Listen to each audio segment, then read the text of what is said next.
गांव वालों ने रोशनी को जीते जी भूत चुड़ैल मान लिया था। कोई भी इंसान उससे बात नहीं करता था। त्रिलोचनी ही रात के समय गांव के कुएं पर पानी भरने आती थी। तब गांव की औरतों से दो चार बातें कर लेती थी।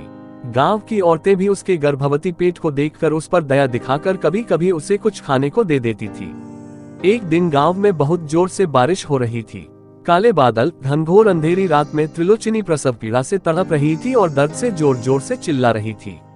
तेरी रात में बिजली की चमक में काली अंधेरी रात में बिजली की चमक से बरगद के पेड़ के नीचे बनी त्रिलोचन की झोपड़ी बहुत ही भयावह डरावनी लग रही थी।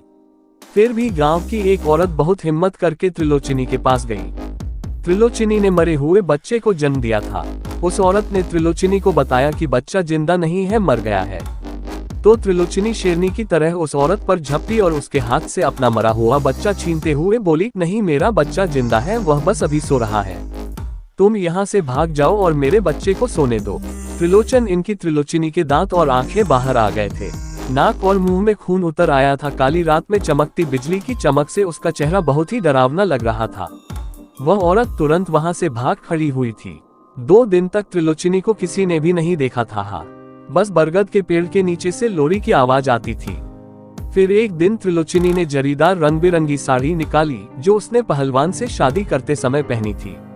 त्रिलोचन ने साड़ी पहनी, सारे गहने पहने और आंखें चेहरों पर काजल लगाया और माथे पर ढेर सारा सिंदूर लगाकर कुएं पर पानी भरने आई।